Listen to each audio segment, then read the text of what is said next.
P Anwar തുറന്നുവിട്ടിരിക്കുന്ന ഒരു ഭൂതം എന്നല്ല നമുക്ക് പറയേണ്ടത്. അത് യഥാർത്ഥത്തിൽ ഒരു ബോംബാണ് പൊട്ടിച്ചിരിക്കുന്നത്. അദ്ദേഹം അൻവർ എന്ന് പറയുമ്പോൾ നിലമ്പൂരിൽ നിന്നും MLA ആയിട്ട് വന്നിരിക്കുന്നു.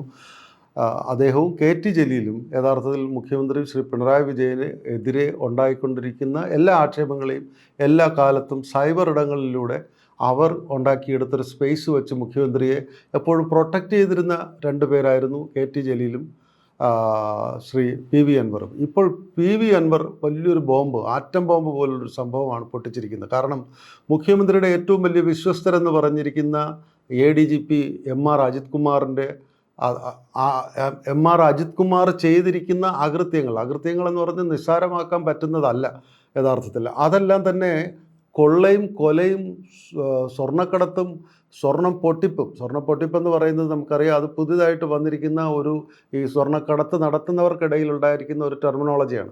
സ്വർണം കള്ളക്കടത്ത് നടത്തുന്നവരെ വഴിക്ക് വെച്ച് പിടിച്ച്, എയർപോർട്ടിൽ നിന്ന് പോകുമ്പോൾ വഴിക്ക് വെച്ച് പിടിച്ചെടുക്കുന്ന അതിനെയാണ് സ്വർണ്ണ പൊട്ടിപ്പെന്ന് പറയുന്നത്. അത്തരം കാര്യങ്ങളും കൊലപാതകങ്ങളും മാൻ മിസ്സിങ്ങും ഉൾപ്പെടെയുള്ള ആളുകളെ കാണാതാകുക എന്നുള്ളത് ഉൾപ്പെടെയുള്ള ഏറ്റവും വലിയ ആൻറ്റി സോഷ്യലായിട്ടുള്ള രാജ്യദ്രോഹ കുറ്റങ്ങളാണ് MR അജിത് കുമാറിനെതിരെ ശ്രീ PV അൻവർ ഉയർത്തിയിരിക്കുന്നത്. ഇത് ഉയർത്തിയിരിക്കുമ്പോൾ തന്നെ നമ്മൾ മനസ്സിലാക്കേണ്ടത് മുഖ്യമന്ത്രിയാണ് ആഭ്യന്തര വകുപ്പ് മന്ത്രി. മുഖ്യമന്ത്രി ആഭ്യന്തര വകുപ്പ് മന്ത്രി ആയിരിക്കുമ്പോൾ അദ്ദേഹത്തിൻ്റെ വിശ്വസ്തനായ ഒരു ADGPക്കെതിരെ ഇത്രയും വലിയ ആക്ഷേപം ഉന്നയിക്കുമ്പോൾ അത് അദ്ദേഹം തെളിവോടുകൂടിയാണെന്നും പത്രസമ്മേളനത്തിലൂടെയാണ്, ഒന്നും രണ്ടും പത്രസമ്മേളനത്തിലൂടെയാണ് അത് വെളിപ്പെടുത്തിയത് എന്ന് പറയുമ്പോൾ അദ്ദേഹം ലക്ഷ്യമിടുന്നത് ആരെയാണ്? അദ്ദേഹം പറയുന്നുണ്ട്, ശ്രീ PV അൻവർ പറയുന്നുണ്ട്, മുഖ്യമന്ത്രി യഥാർത്ഥത്തിൽ അദ്ദേഹത്തിന് പിതൃതുല്യനായിട്ടുള്ളൊരു മുഖ്യമന്ത്രിക്കെതിരെ അദ്ദേഹം വളർത്തി കൊണ്ടുവന്ന ഒരു പുത്രവാത്സല്യത്തോടുകൂടി വളർത്തിക്കൊണ്ടുവന്ന ഒരാൾ ഇത്തരത്തിൽ പ്രതികരിക്കുമ്പോൾ അദ്ദേഹം ലക്ഷ്യം വയ്ക്കുന്നത് എന്താണ് എന്ന് പറഞ്ഞാൽ കേരള രാഷ്ട്രീയം ആകെ അമ്പരപ്പോടുകൂടിയാണ് കണ്ടുകൊണ്ടിരിക്കുന്നത്.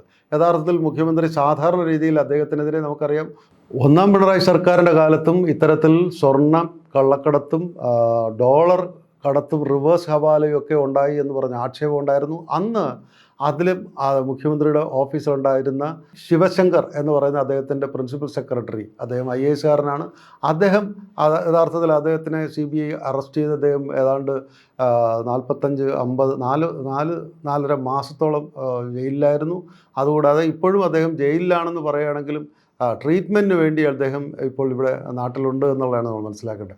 അപ്പോൾ അതിൻ്റെ തുടർച്ചയെന്നോണമാണ് ഇപ്പോൾ രണ്ടാം പിണറായി സർക്കാരിൻ്റെ കാലത്ത് ഇപ്പോൾ വീണ്ടും MR അജിത് കുമാർ എന്ന് പറയുന്ന ADGP, അദ്ദേഹം ലോ ആൻഡ് ഓർഡറിൻ്റെ ADGP ആണ്. അപ്പോൾ അദ്ദേഹത്തിന് പരിമിതികളില്ലാതെ രാജ്യത്തിൻ്റെ ഈ സംസ്ഥാനത്തിൻ്റെ എല്ലാ മേഖലയിലും പ്രവർത്തിക്കാനുള്ള കഴിവുണ്ട്, അല്ലെങ്കിൽ അതിനുള്ള പവറുണ്ട്. ആ പവർ ഉപയോഗിച്ച് അദ്ദേഹം കൊള്ളയും കൊലയും ഒക്കെ നടത്തി എന്നുള്ളതാണ്. ഈ പറഞ്ഞ സ്വർണം പൊട്ടിപ്പും സ്വർണം കള്ളക്കടത്തും ഒക്കെ നടത്തി എന്ന് പറയുന്ന വലിയൊരു ബോംബാണ് ശ്രീ PV അൻവർ നിക്ഷേപിച്ചിരിക്കുന്നത്. ഇത് യഥാർത്ഥത്തിൽ രാഷ്ട്രീയത്തിൽ കോളിളക്കം സൃഷ്ടിച്ചിരിക്കുന്നു. ഇപ്പോൾ തന്നെ മുസ്ലിം ലീഗിൻ്റെ PMA സലാമും പിന്നെ പ്രതിപക്ഷ നേതാവ് VD സതീശനും ഒക്കെ തന്നെ മുഖ്യമന്ത്രി രാജിവെക്കുക എന്നുള്ള ഇത് പറഞ്ഞിരുന്നു. നമുക്ക് മനസ്സിലാക്കേണ്ടത് കഴിഞ്ഞ 8 വർഷമായിട്ട് ഇന്ന് വരെ, ഈ ദിവസം വരെ, ഈ ആക്ഷേപം ഉണ്ടാകുന്നതിന് തൊട്ട് മുമ്പ് വരെ ഒരിക്കൽ പോലും UDF നിന്നും പ്രതിപക്ഷത്തിൽ നിന്നും ഒരിക്കലും മുഖ്യമന്ത്രി രാജിവെക്കുക എന്ന് പറഞ്ഞിട്ടില്ല. ഇപ്പോൾ ഈ PV അൻവർ ഉന്നയിച്ചിരിക്കുന്ന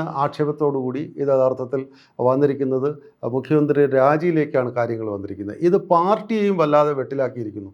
പക്ഷേ യഥാർത്ഥത്തിൽ പൊതുവെ നമ്മളൊരു രാഷ്ട്രീയമായിട്ട് ഇതിനെ വിശകലനം ചെയ്യുമ്പോൾ മനസ്സിലാക്കുന്നത്, മുഖ്യമന്ത്രിയെ അല്ല എന്ന് അദ്ദേഹം പറയുമ്പോൾ പുതിയ മുഖ്യമന്ത്രിയെ ചുറ്റിപ്പറ്റി നിൽക്കുന്ന, മുഖ്യമന്ത്രിയുടെ ചുറ്റിലുമായിട്ട് നിൽക്കുന്ന ഒരു പവർ സെൻ്ററുണ്ട്, ഒരു പവർ ഗ്രൂപ്പുണ്ട്. അതിനകത്ത് പഴയ കാലത്ത് ആക്ഷേപിതനായിരുന്ന CM രവീന്ദ്രൻ, പിന്നെ ഇപ്പോഴത്തെ പൊളിറ്റിക്കൽ സെക്രട്ടറി P ശശി, നമുക്കറിയാം P ശശി പണ്ട് EK നായനാരുടെ കാലത്തും പൊളിറ്റിക്കൽ സെക്രട്ടറി ആയിരുന്നു അദ്ദേഹം, പിന്നെ MR അജിത് കുമാർ. അപ്പോൾ ഇതിനകത്ത് പറഞ്ഞിരിക്കുന്ന P ശശിയെയും CM രവീന്ദ്രനെ കുറിച്ച് പറയുമ്പോൾ നമുക്കറിയാം, CM രവീന്ദ്രൻ IAS കാരെ നിയന്ത്രിക്കുന്ന ആളും P ശശി IPS കാരെ നിയന്ത്രിക്കുന്നയാളും. അങ്ങനെ ഒരു പവർ സെൻ്ററാണ് മുഖ്യമന്ത്രിക്ക് ചുറ്റുമായിട്ട് മുഖ്യമന്ത്രിയുടെ CMAയുടെ ഓഫീസിൽ പ്രവർത്തിക്കുന്നത്.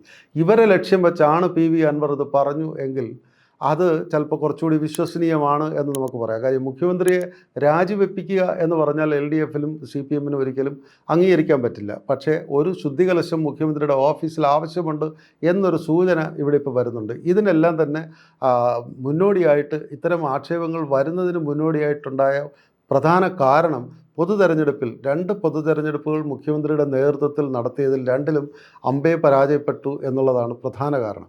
അതിനുശേഷം ആണ് ഇപ്പോൾ ഈ ഒരു ആക്ഷേപം കൂടെ വന്നിരിക്കുന്നു. അപ്പോൾ മുഖ്യമന്ത്രിയുടെ പിടിപ്പുകേടിൽ വന്നിരിക്കുന്ന, മുഖ്യമന്ത്രിയുടെ ഓഫീസിലുണ്ടായിരിക്കുന്ന പിടിപ്പുകേട്, അദ്ദേഹത്തിന് ആഭ്യന്തര വകുപ്പിൽ ഉണ്ടായിരിക്കുന്ന പിടിപ്പുകേടുകളെ യഥാർത്ഥത്തിൽ ഇത്തരം രീതിയിൽ വലിയ രൂക്ഷമായ വിമർശനമല്ല, അദ്ദേഹം തെളിവോടുകൂടിയാണ് പറയുന്നു എന്നുള്ളതാണ് നമ്മൾ മനസ്സിലാക്കേണ്ടത്. അത്തരം തെളിവുകൾ ഇന്ന് പല പത്രങ്ങളിലും ശ്രീ MR അജിത് കുമാർ കോടാനുകോടി രൂപ മുടക്കി കവടിയാർ കൊട്ടാരത്തിൻ്റെ ക്യാമ്പസിനകത്ത് പണിയുന്ന വീടിൻ്റെ സ്കെച്ച് വരെ പുറത്തു വന്നിരിക്കുന്നു. അതെല്ലാം PV അൻവർ പറഞ്ഞതുമാണ് അത്തരം ആക്ഷേപങ്ങൾ. അപ്പോൾ അത്തരത്തിലൊക്കെ നിൽക്കുമ്പോൾ മുഖ്യമന്ത്രി എങ്ങനെ അറിഞ്ഞില്ല എന്ന് പറയാൻ പറ്റും? കാരണം മുഖ്യമന്ത്രിക്ക് ഇൻ്റലിജൻസ് സംവിധാനം എന്ന് പറയുന്ന സംസ്ഥാനത്തിൻ്റെ ഇൻ്റലിജൻസ് മേധാവിയും ഒരു IPSകാരനും സീനിയറായിട്ടുള്ള IPSകാരനും DGP ലെവലിൽ ഉള്ള ഒരാളുമാണ്. അപ്പോൾ അവരൊന്നും ഇതൊന്നും അറിയാതെ കാര്യങ്ങൾ നടക്കുമോ എന്ന് ചോദിച്ചാൽ മുഖ്യമന്ത്രി ഇതെല്ലാം അറിഞ്ഞിട്ടുണ്ട്. പക്ഷേ അദ്ദേഹം ഇവർക്കെല്ലാം വഴിവിട്ട് ജീവിക്കുവാനുള്ള അനുമതി നൽകി എന്നുള്ള രീതിയിലാണ് പാർട്ടി പോലും അതിനെ വിലയിരുത്തുന്നത്. അപ്പോൾ അതുകൂടാതെ ഞാൻ നേരത്തെ പറഞ്ഞു, പാർലമെൻറ്റ് തിരഞ്ഞെടുപ്പ് രണ്ടാമത് ഇപ്പോൾ കഴിഞ്ഞ 3 മാസത്തിന് മുമ്പ് നടന്ന പൊതു തെരഞ്ഞെടുപ്പിൽ ഉണ്ടായ പരാജയ സമയത്ത് MV ഗോവിന്ദൻ എന്ന് പറയുന്ന പാർട്ടി സെക്രട്ടറി യഥാർത്ഥത്തിൽ ചില പാർട്ടി നേതാക്കന്മാരോട് പറഞ്ഞു, നമുക്ക് മുഖ്യമന്ത്രിയുടെ ഓഫീസിൽ ഒരു ശുദ്ധികലശം നടത്തേണ്ടിയിരിക്കുന്നു, ഒരു റീസ്ട്രക്ചറിങ് ആവശ്യമുണ്ട്, ചിലരെയൊക്കെ മാറ്റേണ്ടത് ആവശ്യമുണ്ട് എന്ന് പറഞ്ഞിട്ടുണ്ട്. ഇത് മറ്റു പത്രങ്ങളോ മാധ്യമങ്ങളോ ആരും റിപ്പോർട്ട് ചെയ്തിട്ടില്ല. ഇത് യഥാർത്ഥത്തിൽ ഈ ഒരു സാഹചര്യം ഇപ്പോഴത്തെ ഈ PV അൻവർ നിക്ഷേപിച്ചിരിക്കുന്ന ഈ ബോംബിൻ്റെ പശ്ചാത്തലത്തിൽ ഈ മുഖ്യമന്ത്രിയെ മാറ്റിയില്ലെങ്കിലും മുഖ്യമന്ത്രിയുടെ ഓഫീസിലൊരു പരിവർത്തനം ഉണ്ടാകാൻ വേണ്ടി ഈ പറഞ്ഞിരിക്കുന്ന CM രവീന്ദ്രനെയും P ശശിയെയും മാറ്റും എന്നുള്ളത് തന്നെയാണ് നമ്മൾ വിശ്വസിക്കുന്നത്.